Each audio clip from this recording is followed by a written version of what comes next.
வணக்கம். மாலை முரசு செய்திகளை விரிவாக பார்ப்பதற்கு முன் தலைப்புச் செய்திகளை பார்க்கலாம். லஞ்ச ஒழிப்புத்துறை இயக்குநர் பொறுப்பிலிருந்து டிஜிபி சந்தீப் மிட்டல் விடுவிப்பு. சந்தீப் மிட்டல் பாஜக ஆதரவாளர் என திமுக புகார் அளித்த நிலையில் தேர்தல் ஆணையம் நடவடிக்கை.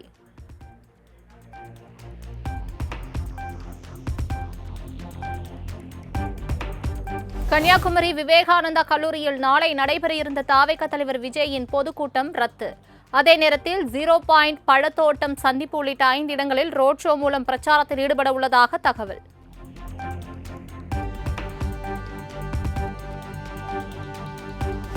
சட்டமன்ற தேர்தலை முன்னிட்டு தமிழக உள்துறை செயலாளர் தீரஜ்குமாரை மாற்றி தேர்தல் ஆணையம் உத்தரவு.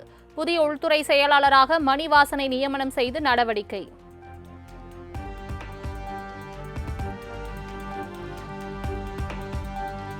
சட்டமன்ற தேர்தலில் தமிழக காவல்துறையினர் தபால் வாக்கு செலுத்துவதற்கான தேதி மாற்றம். ஏப்ரல் 18, 20 தேதிகளில் தபால் வாக்குகளை பதிவு செய்யலாம் என சென்னை காவல்துறை சுற்றறிக்கை.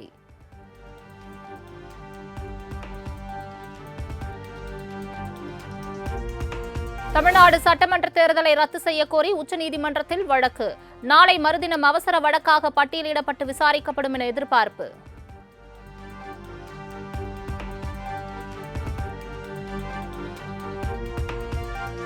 தமிழகத்தை சேர்ந்த பாஜக பூத் கமிட்டி உறுப்பினர்களுடன் வரும் 13ஆம் தேதி காணொலி மூலம் உரையாற்றுகிறார் பிரதமர் மோடி. தேர்தலுக்கு தயாராவது, பூத் கமிட்டி பொறுப்பாளர்களின் பணி குறித்து ஆலோசனை வழங்க உள்ளதாக தகவல்.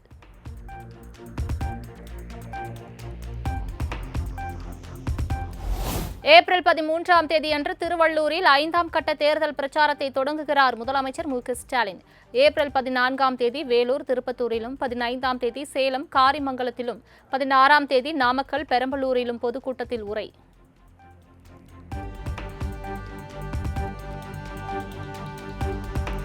தமிழ்நாட்டிற்கு பாஜக தலைவர்கள் எத்தனை பேர் படையெடுத்தாலும் திமுக கூட்டணிதான் வெற்றி பெறும். மதசார்பற்ற முற்போக்கு கூட்டணியின் வெற்றி வாய்ப்பு அமோகமாக இருப்பதாக முதலமைச்சர் மு.க.ஸ்டாலின் பேட்டி.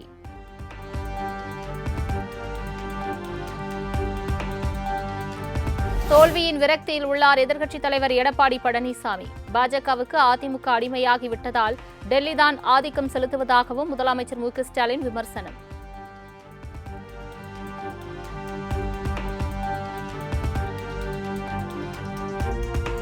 நடிகர்கள் மட்டுமல்ல, யார் அரசியலுக்கு வந்தாலும் திமுகவிற்கு கவலை இல்லை. தாவேக தலைவர் விஜய் குறித்த கேள்விக்கு முதலமைச்சர் மு.க.ஸ்டாலின் பதில்.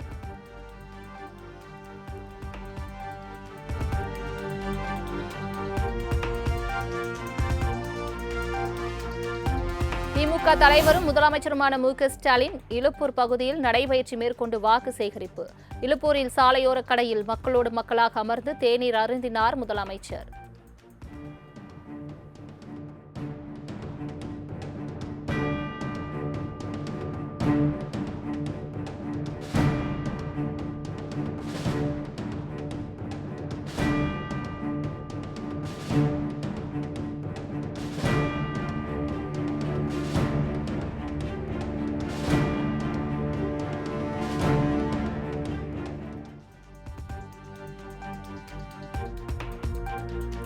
துணை முதலமைச்சர் உதயநிதி ஸ்டாலின், எதிர்க்கட்சித் தலைவர் எடப்பாடி பழனிசாமி இருவரும் ஒரே விமானத்தில் பயணம். பிரச்சார களங்களில் இருவரும் ஒருவரை ஒருவர் வசைபாடி வந்த நிலையில் சென்னையிலிருந்து திருச்சிக்கு ஒரே விமானத்தில் பயணம்.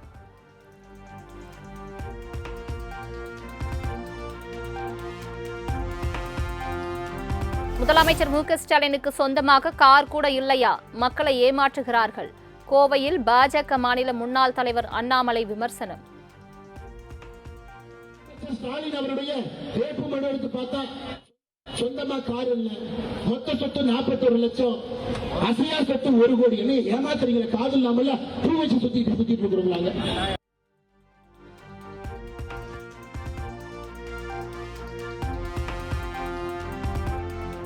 இந்த தேர்தல் நமக்கானது மட்டுமல்ல, மாபெரும் மாற்றத்திற்கான ஒரு தலைமுறைக்கான தேர்தல்.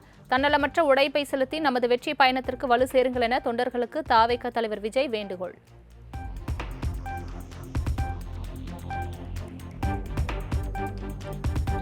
தமிழ்நாட்டு மக்களை வீட்டுக்கு வீடு தேடி நேரில் சந்தியுங்கள். நண்பா நண்பிகள் அனைவரும் களத்தில் இறங்கி பணியாற்றுங்கள். தாவேக தலைவர் விஜய் வேண்டுகோள்.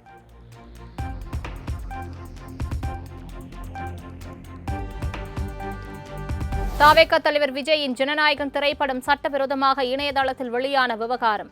படக்குழு அளித்த புகாரின் அடிப்படையில் சைபர் கிரைம் போலீசார் வழக்கு பதிவு செய்து விசாரணை.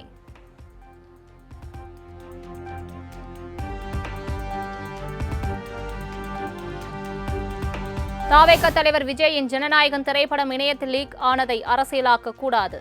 அரசின் மீது குற்றம் சொல்வது மட்டுமே தவேகவினர் கொள்கையாக வைத்துள்ளதாக சரத்குமார் சாடல். படம் எடுக்கிறது ரொம்ப ரொம்ப கஷ்டம். அது முதலீடு அதிகம், ஒவ்வொருடன் உழைப்பு அதிகம். அந்த உழைப்பை ஒருவன் திருடுகிறான் என்று சொன்னாலே அது தவறான ஒரு செயல். இது அரசியலாக்கக்கூடாது. ஆதவ் அர்ஜுன் என்பவர் எதை பார்த்தாலும் அரசியல் செய்து கொண்டிருக்கின்றார். இது அரசியல் அல்ல.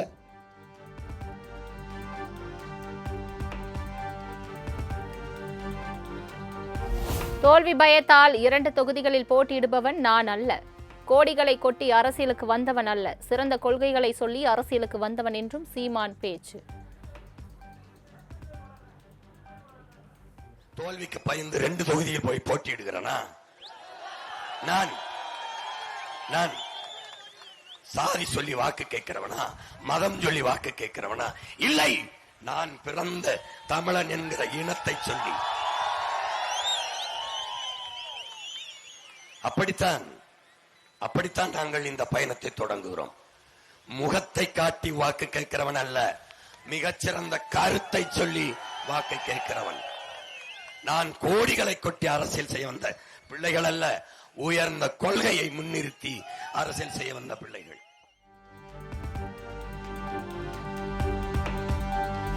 திமுகவை ஆட்சியில் அமர்த்துவதற்காகவே விஜய் கட்சி தொடங்கியிருப்பதாக நயினார் நாகேந்திரன் விமர்சனம். எல்லோரும் எம்ஜிஆர் ஜெயலலிதா போன்று ஆகிவிட முடியாது என்றும் விளாசல். சைக்கிளில் ஓட்டு வந்தாரு, அதுக்கப்புறம் கை காட்டிட்டே ஓடிட்டே ஆடிட்டு வந்தாரு அப்படிலாம் சொன்னாங்க. எல்லாரும் எம்ஜிஆர் ஆகிவிட முடியாது, எல்லாரும் புரட்சி தலைவி அம்மா ஆகிவிட முடியாது. அதற்காக தனி கொள்கைகள் வேணும், அமைப்பு வேணும், இயற்கையான உணர்வுகள் வேணும். ஏதோ திமுகவை ஆட்சியில் அமைப்பதற்காக ஜோசப் விஜய் தனியாக கட்சி ஆரம்பித்தார்.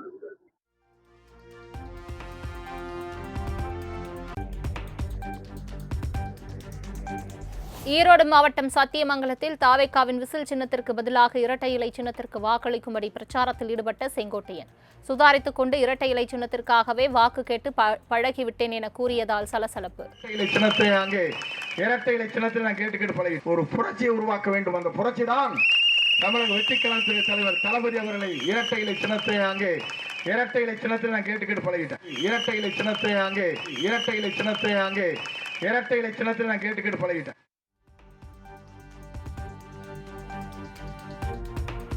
திருவள்ளூரில் சரக்கு வாகனத்தில் உரிய ஆவணங்களின்றி கொண்டு செல்லப்பட்ட 9 கோடி ரூபாய் மதிப்பிலான தங்கம், வெள்ளி பறிமுதல். தேர்தல் பறக்கும் படை அதிகாரிகள் அதிரடி நடவடிக்கை.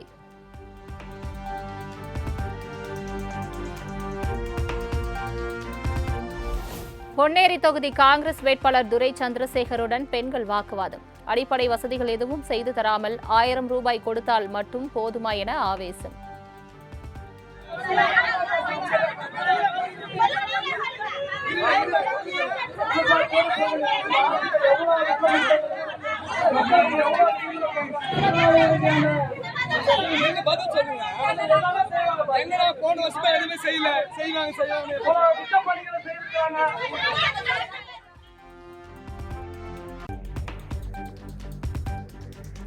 குமாரபாளையம் தொகுதி திமுக வேட்பாளர் கொக்கு பாலு மீது சங்ககிரி காவல் நிலையத்தில் நில அபகரிப்பு புகார். 40 கோடி ரூபாய் விவசாய நிலத்திற்கு 1.5 கோடி ரூபாய் கடன் கொடுத்து அபகரிப்பு செய்ய முயல்வதாக குற்றச்சாட்டு. மீறி எங்களை எல்லாம் ஒண்ணுமே பண்ண முடியாது, நீ பண்றதை பண்ணிக்கோ அப்படின்னு சொல்லி அடியாட்களோட 30 பேருக்கு மேல இருப்பாங்க அடியாட்கள்ங்க. உள்ள காட்டை எல்லாம் 400 தென்னை மரத்தையும் நாசம் பண்ணிட்டாங்க. எங்களுக்கு பாதுகாப்பே இல்லைங்க. நாங்கள் இப்போ போலீஸ் கிட்ட கம்ப்ளைண்ட் கொடுத்துருக்கோம். அதுக்கு தக்க நடவடிக்கை அவங்க எடுக்கணும். இமிடியேட்டாக கொக்குபாளையம் அவர் மகன் சிவகுமார் அவனுடைய பேரில் தான் இருக்குதுங்க. இவங்க 2 பேர்த்தையும் இமிடியேட்டாக அரெஸ்ட் பண்ணணும். சாத்தூர் அருகே பட்டாசு ஆலை உரிமையாளர் வீட்டில் வருமான வரித்துறையினர் சோதனை. 5 பட்டாசு ஆலைகள், 10 பட்டாசு கடைகள், காம்ப்ளெக்ஸ் உள்ளிட்டவற்றில் ஐடி ரைடு.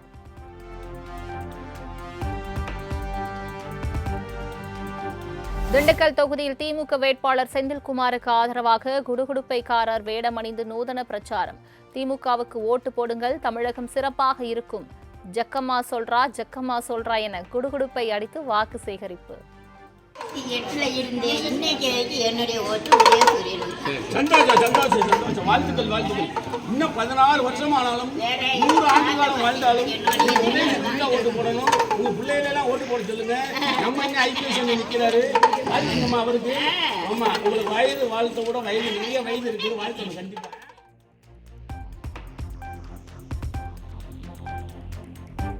நெல்லை பாளையங்கோட்டையில் அரசு உதவி பெறும் பள்ளியில் எல்கேஜி சீட் வாங்குவதற்காக குவிந்த பெற்றோர்கள். அதிகாலை முதலே பெற்றோர்கள் நீண்ட வரிசையில் காத்திருப்பு.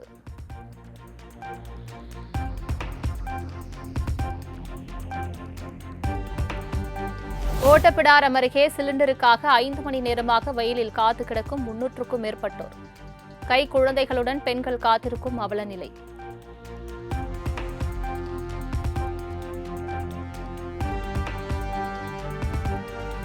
தொடர் விடுமுறையொட்டி கொடைக்கானலில் சுற்றுலா பயணிகள் குவிந்ததால் போக்குவரத்து பாதிப்பு. சுமார் 3 கிலோமீட்டர் தூரத்திற்கு வாகனங்கள் அணிவகுத்து நிற்கும் நிலையில் இருவழி பாதையை திறந்து மக்கள் பயன்பாட்டிற்கு கொண்டு வருமாறு பொதுமக்கள் கோரிக்கை.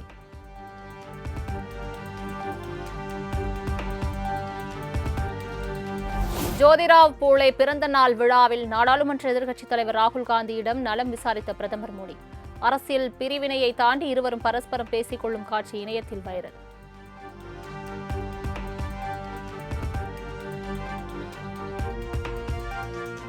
மேற்கு வங்க மாநிலத்தில் எஸ்ஐஆர் நடவடிக்கைகளால் 250 பேர் உயிரிழந்ததாக மம்தா குற்றச்சாட்டு.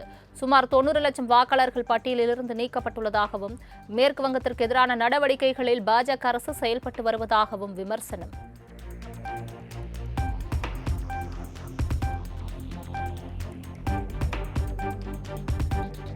மேற்கு வங்க மாநிலத்தில் பொது சிவில் சட்டம் கொண்டு வரப்படுவது உறுதி.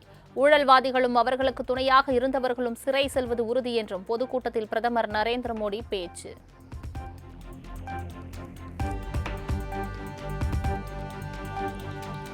மேற்கு வங்கத்தில் ஆர்ஜிகர் கல்லூரி மற்றும் சந்தேஷ் காலி உள்ளிட்ட பகுதிகளில் நடைபெற்ற பெண்களுக்கு எதிரான பாலியல் குற்றங்கள் மீது நடவடிக்கை எடுக்காமல் மௌனம் காத்தவர் மம்தா பானர்ஜி.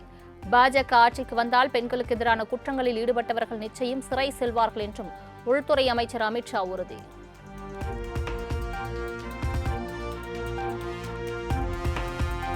ஈரானிலிருந்து மேலும் 312 மீனவர்கள் ஆர்மேனியா வழியாக பாதுகாப்புடன் இந்தியா வருகை. மீனவர்களை மீட்க உதவிய ஆர்மேனியாவின் வெளியுறவுத்துறை அமைச்சர் அராரத் மிர்சோயனுக்கு இந்தியா சார்பில் நன்றிகளை தெரிவித்துக் கொள்வதாக மத்திய அமைச்சர் ஜெய்சங்கர் பதிவு.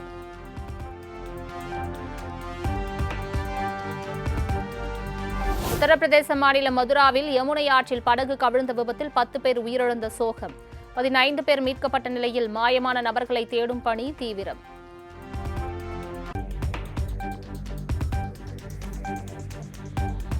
இஸ்லாமாபாத்தில் பாகிஸ்தான் பிரதமர் ஷெபாஸ் ஷெரீஃபுடன் அமெரிக்க துணை அதிபர் ஜேடி வான்ஸ் சந்திப்பு. அமெரிக்க ஈரான் இடையே நிரந்தர போர் நிறுத்தம் தொடர்பாக முக்கிய பேச்சுவார்த்தை.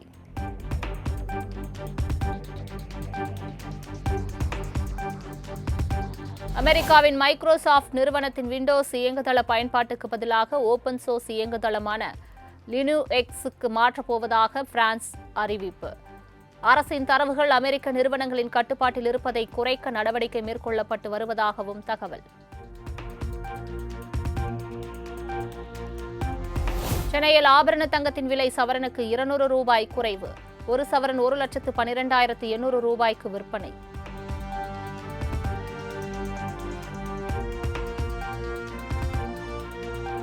தெய்வ திருமகள், சைவம், துரந்தர் உள்ளிட்ட படங்களில் நடித்த நடிகை சாரா அர்ஜுன் உஜ்ஜயினி மகா காளேஸ்வரர் கோவிலில் சாமி தரிசனம்.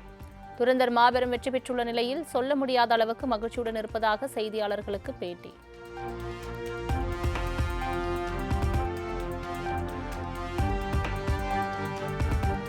சென்னை போயஸ் கார்டனில் உள்ள நடிகர்கள் ரஜினிகாந்த், தனுஷ் வீடுகளுக்கு வெடிகுண்டு மிரட்டல். டிஜிபி அலுவலக கட்டுப்பாட்டு அறைக்கு வந்த இமெயில் அடிப்படையில் போலீசார் சோதனை.